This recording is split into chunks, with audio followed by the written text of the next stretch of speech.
Bonjour mes chers frères en Christ, c'est le frère Bradel par la grâce de Dieu. Aujourd'hui, on va en parler en fait sur un sujet un peu phare, un sujet qui m'a beaucoup plu, que le Seigneur m'a révélé et qui m'a beaucoup inspiré. C'est comment donner sa vie à Jésus. La majorité des personnes que Dieu m'a fait grâce de rencontrer, beaucoup dans l'univers en fait des non-croyants et aussi même dans l'univers des croyants, se posent la question comment donner leur vie à Jésus. Je te rends compte que beaucoup de personnes écoutent par exemple à la radio, il faut donner vos vies à Jésus, Jésus-Christ revient bientôt, il faut donner ta vie à Jésus. D'autres écoutent ceci, le royaume des cieux est proche, il faut te repentir, il faut donner ta vie à Jésus et tout et tout et tout. Mais ils se posent la question, comment donner sa vie à Jésus? Ils aimeraient en fait donner leur vie à Jésus, ils aimeraient en fait de fois prier dans leur chambre et donner leur vie à Jésus. Aujourd'hui, Dieu me fait grâce de vous apporter la possibilité de connaître en fait comment donner sa vie à Jésus. Et si tu es nouveau dans la chaîne, n'hésite pas à t'abonner et à cliquer sur la cloche de notification, ce qui te permettra de recevoir en fait toutes les prochaines vidéos. Et là maintenant on va commencer. En fait, beaucoup de personnes se posent la question en fait comment donner la vie à Jésus. Tout d'abord, ce que moi j'aimerais dire, c'est quoi donner sa vie à Jésus. Dans le livre de Jean 3, dans Jean chapitre 3, il y a eu un petit dialogue qui a eu entre Nicodème et Jésus. Nicodème était en fait le docteur des Juifs, le docteur de la loi, pardon, et lui était censé en fait enseigner la loi. Jésus-Christ c'était Dieu en personne bien sûr. Et Jésus-Christ fait des miracles auprès de Nicodème, Nicodème qui avait un peu la connaissance de la parole de Dieu se doutait en fait que cet homme n'est pas par exemple le Messie, cet homme n'est pas par exemple Dieu, cet homme n'est pas par exemple celui que Dieu avait promis qu'il devait nous envoyer. Et Nicodème, devant la foule, Nicodème avait peur en fait de venir voir Jésus. Mais maintenant ça, la Bible déclare dans Jean chapitre 3, et Nicodème est venu de nuit, c'est-à-dire en fait comme s'il voulait se cacher en fait des regards des autres. Il est venu de nuit et a attesté en fait que Jésus-Christ c'est le Messie en fait que Dieu avait promis, le Messie.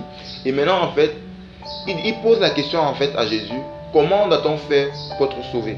Jésus-Christ répond, je te le dis en vérité, si tu ne nais de nouveau, tu ne peux voir le royaume des cieux.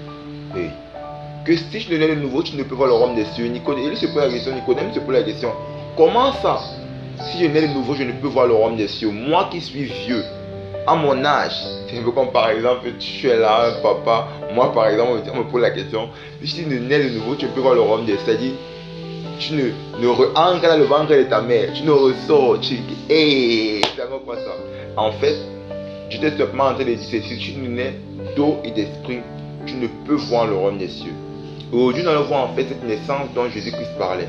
La naissance en fait, Jésus-Christ dit qu'il était en fait la clé du royaume des cieux. Qui c'est qui conditionne à entrer dans le royaume des cieux. On va se rendre compte que beaucoup d'hommes de Dieu, beaucoup de pasteurs, beaucoup d'églises en fait, lorsque tu parles néguer, on te parle en fait de quoi? Généralement, on te parle en fait des choses, quand on parle d'un thème qui est un peu beaucoup puissant, on va te parler de l'Apocalypse, on va te parler par exemple des tresses de Samson, on va te parler par exemple des 7 bêtes de l'Apocalypse, on va te parler par exemple des 7 montagnes, tout ça de l'Apocalypse. En fait, on va te parler tellement de choses et au fur et à mesure que le temps passe, on oublie en fait souvent l'essentiel. La base, sans rien de ce qui a été dit ne pourra être possible. Et la base là mes frères, ce n'est pas forcément en fait l'Apocalypse, toutes ces choses là, parce que si c'est que tu n'es pas né de nouveau, toutes ces choses ne servent à rien. Ce que tu ne donnes d'abord ta vie à Jésus, toutes ces choses ne servent à rien. Nous avons par exemple cela avec le fait que Dieu a expliqué cela à Nicodème, que tu n'es né de nouveau, tu ne peux voir le royaume des cieux. Et la naissance de nouveau, naître de nouveau est la chose la plus indispensable dans la vie des chrétiens. Nous avons dans l'église par exemple tellement de personnes. Nous avons dans l'église beaucoup de personnes qui ont fait des années dans l'église, mais qui n'ont jamais connu Jésus. Il y a des personnes par exemple qui sont des diacres, des fois même des pasteurs, mais qui n'ont jamais rencontré Jésus, qui n'ont jamais donné leur vie à Jésus, qui sont des religieux, qui sont des non-croyants, mais qui croient en fait que le fait de croire en Jésus, c'est de tenir une Bible ou de partir à l'église, mais ce n'est pas le cas. C'est un truc au-delà de cela. C'est un truc tellement surnaturel, tellement puissant qui va au-delà de tenir une Bible, au-delà d'aller à l'église. Il y en a aussi beaucoup de non-croyants qui ne croient pas en Dieu, qui n'ont pas encore donné leur vie à Jésus. Et que Dieu me fait grâce aujourd'hui d'apporter en fait la grâce, de montrer en fait comment donner sa vie à Jésus. Comment est-ce que tu peux donner ta vie à Jésus pour devenir ce qu'on appelle, pour naître de nouveau, pour devenir un nouveau converti. En fait, les conditions dans lesquelles la Bible demande pour naître nouveau, il faut d'abord donner sa vie à Jésus. Tout d'abord, c'est quoi donner sa vie à Jésus? Donner sa vie à Jésus. C'est quoi donner sa vie à Jésus? Bon, je vais prendre un exemple. Je prends ma Bible ici par exemple. Je te donne à toi, toi qui m'écoutes, je te donne ça à toi. Je te donne cette Bible-là. Dès que je te donne ma Bible, dès que je te donne ma Bible par exemple, qu'est-ce qui se passe? Je ne suis plus propriétaire de ma Bible. Je n'ai plus aucun droit sur ma Bible. Je n'ai aucune autorité. Je ne peux plus tourner. Je peux faire comme je veux. Ma Bible ne se soumet plus à moi. Ma Bible se soumet au nouveau propriétaire. C'est ça qu'on appelle en fait donner sa vie à Jésus. Lorsque moi par exemple je me lève et dis que Bradel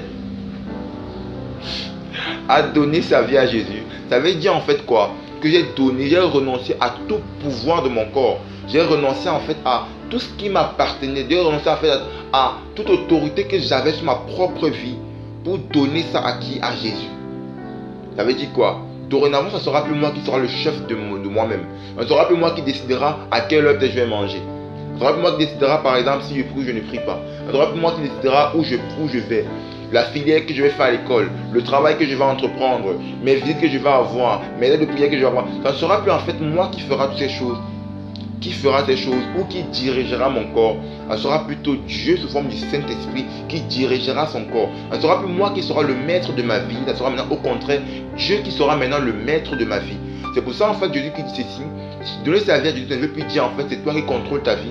Mais c'est maintenant plutôt Jésus qui contrôle maintenant ta vie. Jésus qui est le chef et le centre.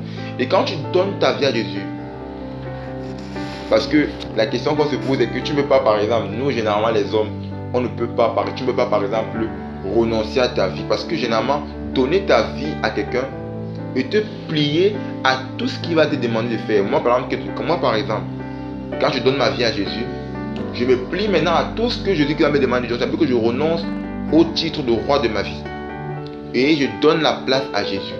Et maintenant, puisque Jésus-Christ est maintenant mon roi, qu'est-ce qui se passe? Je dois me plier maintenant à ses instructions. Je dois me plier maintenant. Est-ce que ce plier est facile?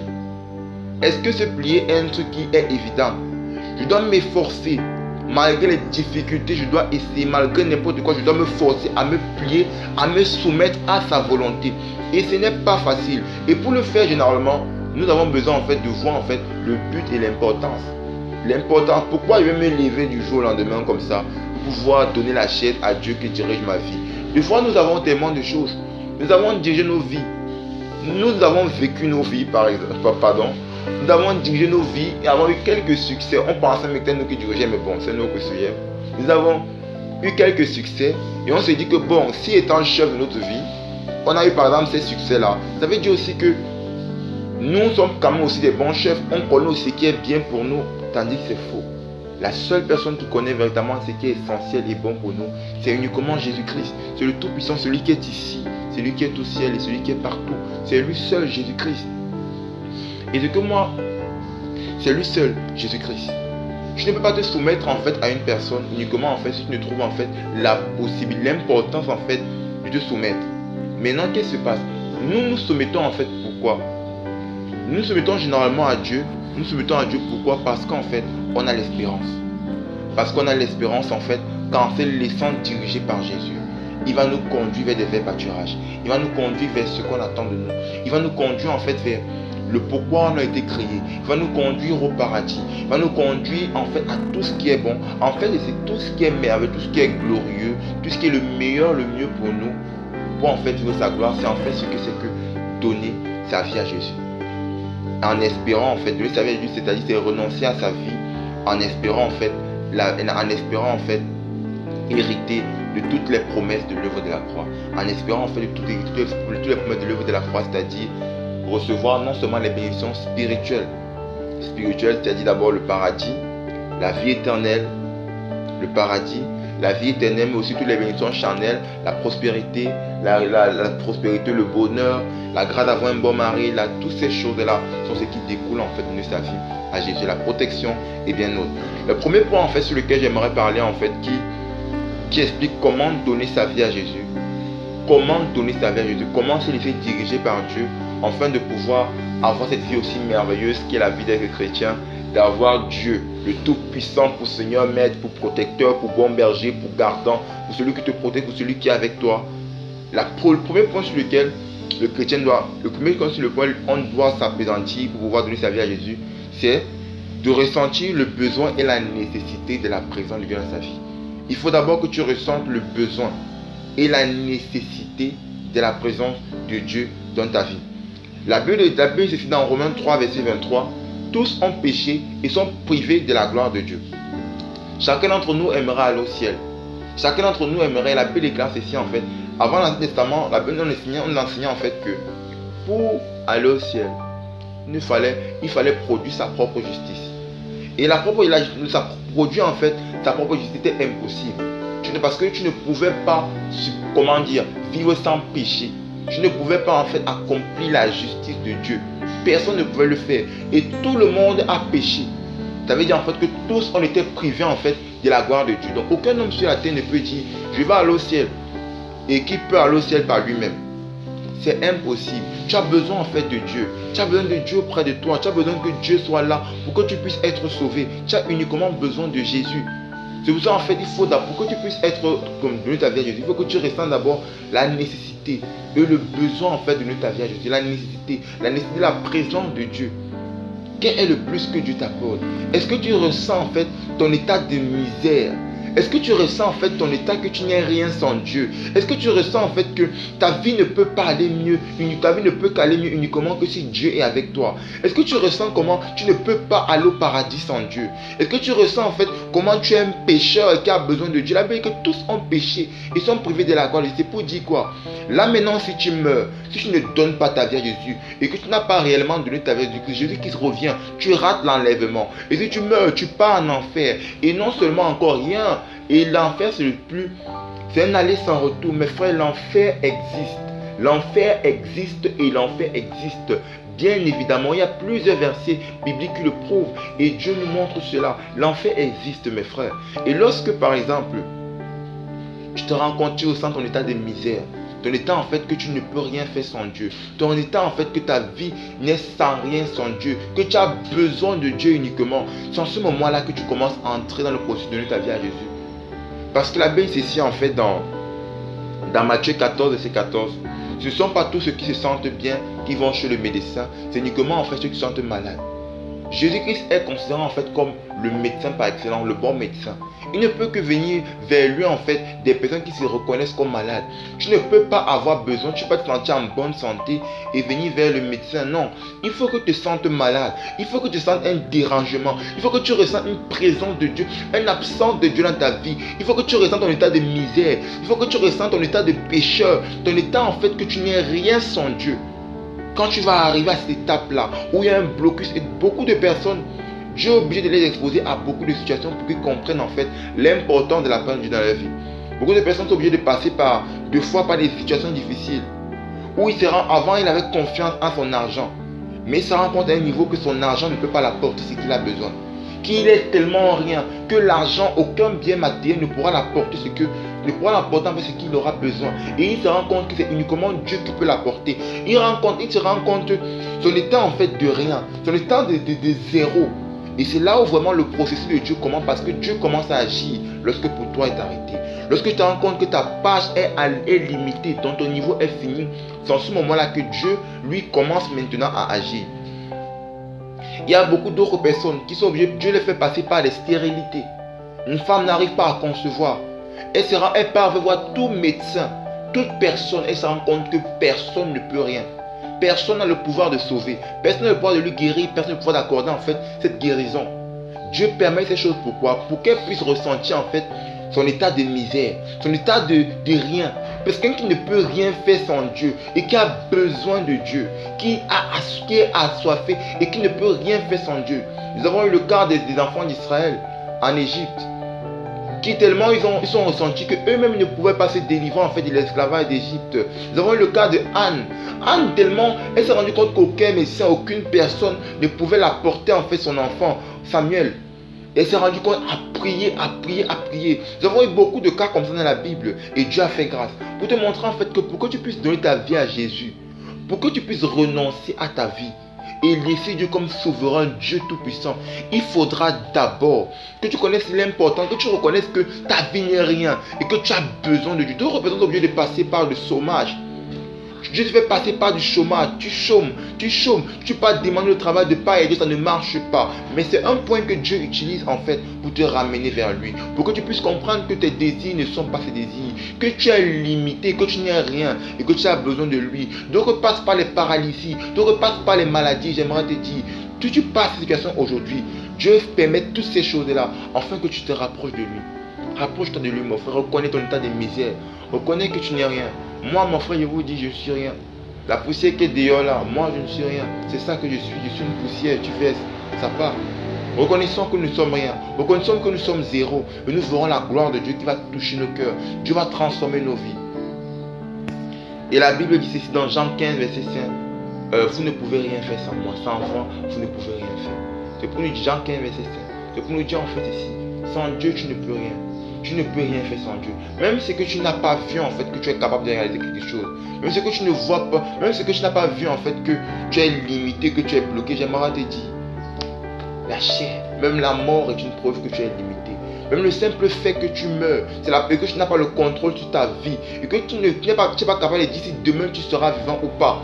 C'est la preuve que tu as besoin de Dieu. C'est la preuve que tu as besoin de Dieu qui va t'accorder une assurance. J'aimerais te dire ceci.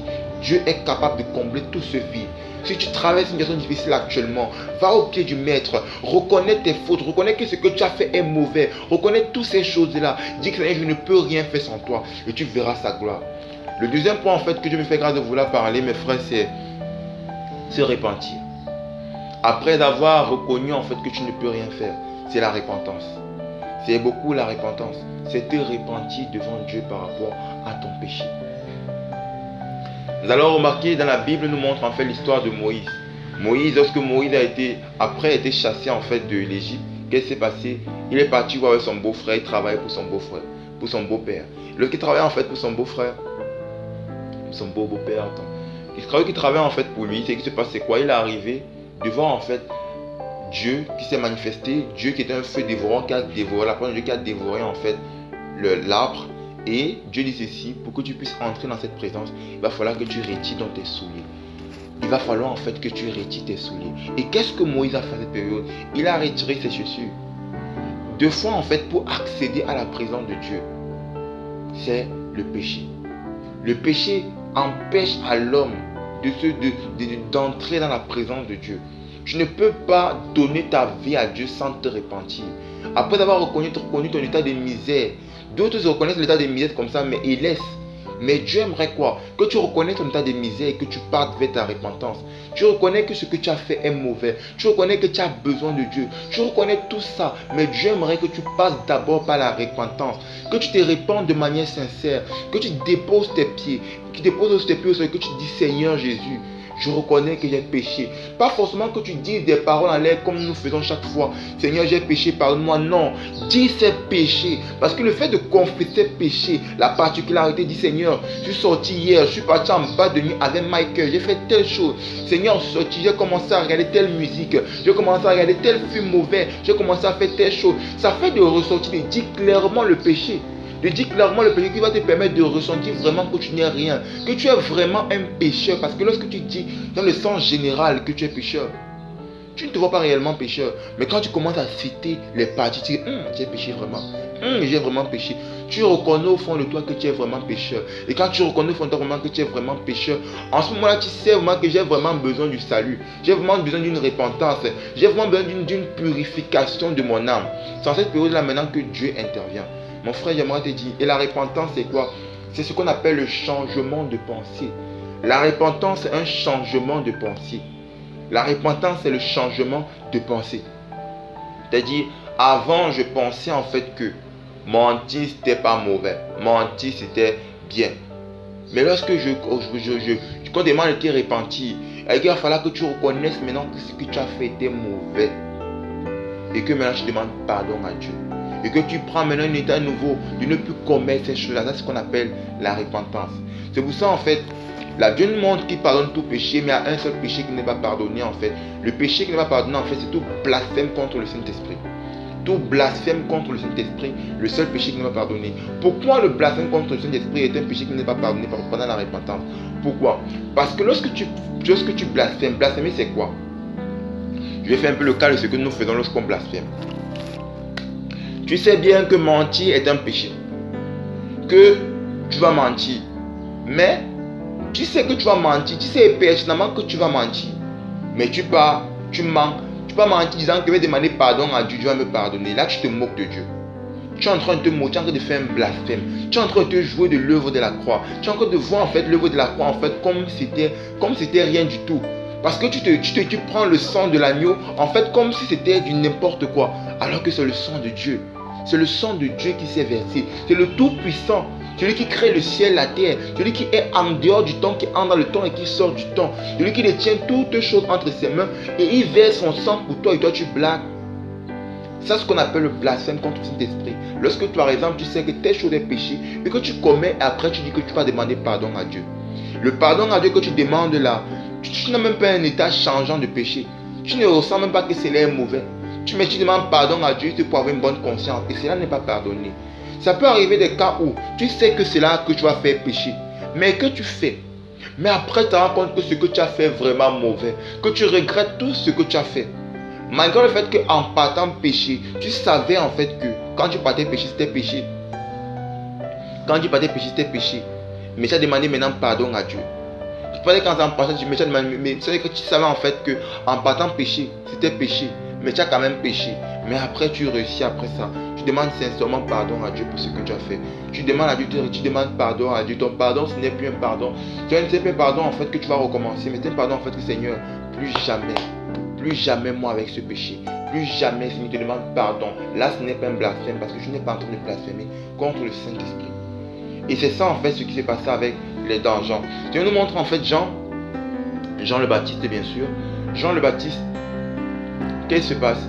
Il avait appelé en fait le peuple qui voulait fuir, qui voulait beaucoup se repentir, les juifs qui voulaient se repentir pour fuir la colère à venir, les races de vipères. Il dit race de vipères, qui vous a appris à fuir la colère à venir, qui vous a appris à fuir cette colère. Pourquoi il appelait tous race de vipères? En fait, pourquoi? La vipère c'est quoi? La vipère c'est un serpent. Vous connaissez le serpent avec ses malices, toujours un peu visqueux, peut jouer un peu à l'intérieur pour mordre ses proies. Mais qu'est-ce qui se passe? Il fait ce qu'on appelle la mue. La mue c'est quoi? C'est un phénomène qui se passe sur le serpent. Lorsque le serpent commence à vieillir, ses écailles commencent un peu à sortir, à retirer. Maintenant il passe se cacher en fait sur un lieu. Il passe se cacher en fait sur un lieu. Et quand il se cache sur ce lieu là comme ça, il retire son ancienne peau. Son ancienne peau quitte.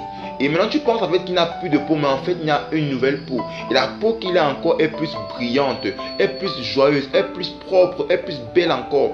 Et pourquoi Jean les appelait tous les races de vipères? Parce qu'en fait il faisait semblant de se débarrasser en fait de l'ancienne nature, comme s'ils débarrassaient de l'ancien vêtement qu'ils avaient sur eux. Mais au contraire, ce qu'ils avaient encore en dessous était même encore plus tranchant, était encore plus visqueux.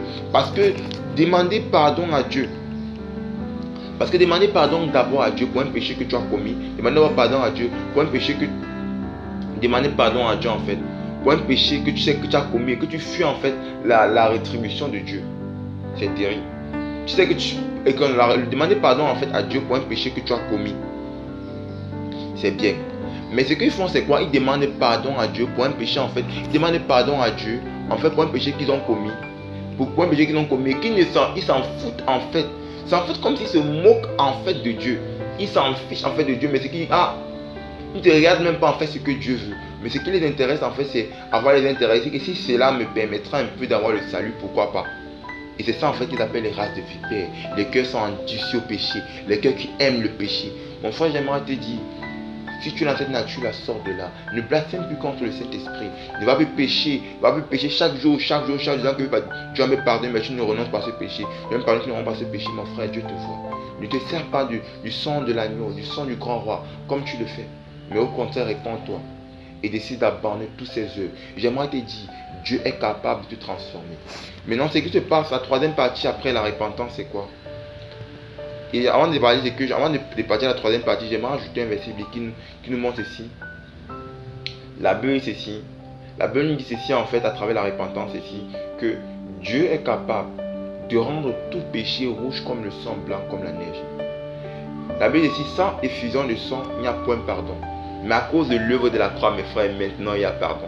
À cause de l'œuvre de la croix de Christ, maintenant il y a pardon. Si c'est que tu fais n'importe quel péché, même ce que tu as été un sorcier, même ce que tu étais un rosicrucien, un franc-maçon, même ce que tu étais un fornicateur, une lesbienne, un homosexuel, même ce que tu as connu n'importe quel péché, j'aimerais te dire, le sang de Christ est capable de te laver, le sang de Christ est capable de te transformer, Dieu est capable de te faire donner ta vie à Jésus-Christ et de doter tout ton péché. Et c'est ça ce qui me plaît en fait dans l'œuvre de la croix, c'est quoi? C'est le plus grand miracle parce que celui qui a péché toute sa vie devant Dieu en ce moment-là n'a plus jamais péché.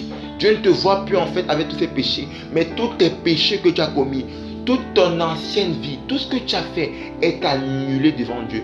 Et tu deviens maintenant en fait une nouvelle créature. C'est pourquoi j'aimerais te dire en fait mon frère, Jésus-Christ est capable de te pardonner tous tes péchés. Et la Bible déclare sans effusion du sang, il n'y a point pardon. Et aujourd'hui, à cause du sang merveilleux de l'œuvre de la croix de Christ, il y a maintenant pardon. Et le troisième point qui me plaît en fait maintenant, c'est quoi? C'est d'appeler Dieu. Après s'être repenti, après t'avoir nos péchés, il faut maintenant appeler Dieu. Fais ce qu'on appelle le renoncement. Tu renonces maintenant, tu prends un nouvel engagement avec Dieu. Le nouvel engagement maintenant que tu prends avec Dieu, c'est d'abandonner, t'engager à suivre Dieu. La troisième partie en fait, c'est à demander la présence de Dieu, c'est le nouvel engagement. Tu prends le nouvel engagement déjà à suivre Dieu. Peu importe ce qui se passe, peu importe aucun péché, tu demandes à Dieu de donner la capacité, tu demandes au Saint-Esprit. Tu demandes au Saint-Esprit d'entrer dans ta vie. Tu pries Dieu de te donner le Saint-Esprit. Et tu crois que le Saint-Esprit a entré en ce moment dans ta vie. Parce que j'aimerais te dire, même ce que tu aimerais, vivre une vie de sainteté de manière parfaite, sans jamais tomber. J'aimerais te dire que, même ce que tu aimerais cela, j'aimerais te dire en ce jour mon frère, même si tu aimerais de tout ton cœur, de toute ton âme, de toutes tes forces vivre cela, tu ne pourras pas. Après t'être repenti, maintenant il va falloir que tu pratiques la chose ci. Il va falloir maintenant que tu demandes au Saint-Esprit, tu demandes à Jésus-Christ d'entrer dans ta vie pour te donner la capacité maintenant à pouvoir vivre la vie de Dieu, à pouvoir t'engager, à pouvoir ne plus jamais rentrer dans le péché, rentrer dans ta mauvaise vie, rentrer en fait, à prendre un état de changement d'état d'esprit, de changement maintenant, de te considérer maintenant comme un enfant de Dieu, de naître de nouveau, de confesser Jésus-Christ. Tu peux confesser Jésus-Christ comme ton seul et unique sauveur. Tu confesses Jésus comme ton seul et unique sauveur. Tu confesses en ce jour maintenant que tu n'es plus l'ancienne personne. Tu es une personne née de nouveau, qui a été renouvelée par l'Esprit, transformée par Dieu. Tu verras la gloire et la puissance de Dieu t'accompagner, mes frères. Et j'aimerais te dire, mon frère, tu ne peux pas vivre cette vie que tu n'as pas le Saint-Esprit. Tu dois demander à Dieu de te donner le Saint-Esprit, de faire que le Saint-Esprit entre dans ta vie, de te transformer. Tu verras que le Saint-Esprit va entrer dans ta vie, va te transformer, va te garder, va te bénir. J'aimerais te dire que tu crois ceci. Le Dieu qui t'a fait que tu donnes ta vie à Jésus-Christ, c'est le Dieu là. Il ne t'a pas fait de ta vie à Jésus-Christ pour te faire tomber en chemin, non. Dieu ne t'a pas fait de ta vie à Jésus-Christ pour que tu puisses mourir en chemin, non. S'il a fait que tu donnes ta vie à Jésus-Christ, c'est parce qu'il savait qu'il est capable de te donner la capacité de pouvoir résister jusqu'à la fin. J'aimerais te dire que tu vas résister jusqu'à la fin, non pas par tes capacités, mais par la puissance du Saint-Esprit, par la puissance de Jésus-Christ à la croix. Et il est capable de te faire en sorte que tu commences ta vie chrétienne, tu la termines jusqu'à ta mort et sans jamais tomber. Et il est capable en fait de te faire en sorte que tu vives une vie droite et parfaite et sans que rien ni personne ne peut te nuire. Parce que malgré les difficultés, malgré tout ce que tu pourras supporter, parce que lorsque tu as vie à Jésus-Christ, automatiquement mon frère, tu auras des persécutions. Mais j'aimerais te dire, comme Shadrach, Meshach et Abednego étaient dans la fournaise ardente et qu'il y avait un quatrième homme qui était avec eux, j'aimerais te dire ceci, même dans tous ces tourments que tu vas traverser, dans toutes ces épreuves que tu vas traverser, le Christ, Jésus-Christ sera toujours avec toi. Et exactement comme Shadrach, Meshach et Abednego étaient là dans la fournaise ardente, et qu'il y avait un quatrième homme qui faisait en sorte qu'il ne ressentait pas la douleur. Tu vas vivre cette vie chrétienne, tu vas marcher cette vie chrétienne, tu vas vivre cette vie chrétienne, marcher avec elle. Marcher, tu ne vas pas ressentir en fait la douleur ni la difficulté, mais pour toi la vie chrétienne sera un bonheur, mes frères. Sincèrement mes frères, la chose la plus merveilleuse que je ne regrette pas de toute ma vie, c'est d'avoir donné ma vie à Jésus. Le choix le plus merveilleux que j'ai fait, que je suis content de toute ma vie, mes frères, c'est d'avoir cru en Jésus. Des fois, je reste comme ça. J'ai les difficultés de la vie. Je dis merci à Dieu parce que je l'ai connu. Des fois, je vois comment sa main agit. Je vois comment Dieu est là près de moi. Je vois comment il m'aime. Et j'aimerais seulement le témoigner pour dire à toutes les nations, Jésus-Christ est Seigneur, Jésus-Christ est Roi des rois, Jésus-Christ est le Tout-Puissant. J'aimerais te dire, mon frère, donne ta vie à Jésus. Crois en lui et tu verras. Tu es dans une église, mon frère. Tu es dans une église. Et que là-bas, tu n'as pas encore de ta vie à Jésus-Christ. Donne ta vie à Jésus-Christ. Va prier. Demande à Dieu ceci. Seigneur, je veux te rencontrer. Seigneur, je veux te connaître. Saint-Esprit, entre dans ma vie. Je veux prendre des décisions, Seigneur. Donne-moi la nouveauté de vie. Donne-moi une vie remplie par ton esprit. Donne-moi une vie. Tu fais cette prière à Dieu et tu crois à l'instant de cette prière. À l'instant où tu as fait cette prière, que Dieu est descendu, que Dieu est avec toi. Tu verras en ce moment la puissance de Dieu entrer dans ta vie. Que la grâce de Dieu t'accompagne. Si toi aussi, Dieu t'a fait grâce d'avoir une expérience au niveau de ta conversion, j'aimerais que tu fasses une expérience au niveau de ta conversion. J'aimerais que tu fasses juste un commentaire au bas de la vidéo et que tu essaies de nous raconter comment en fait ta conversion s'est passée, comment tu as cru de ta vie à Jésus-Christ. Si tu as des expériences à partager, partage. Si tu as aimé, aime. Si tu veux faire même quelque chose, tu peux juste te mettre en amen. Ça va beaucoup aider la vidéo afin que ça apporte la visibilité à la vidéo. Afin que beaucoup de personnes puissent gagner cela et que Dieu transforme les vies et que le miracle, le plus grand miracle, le fait de sa vie à Jésus-Christ, s'opère encore. Que la grâce et la puissance de Dieu vous accompagnent, mes frères. Shalom, bien-aimés. Shalom.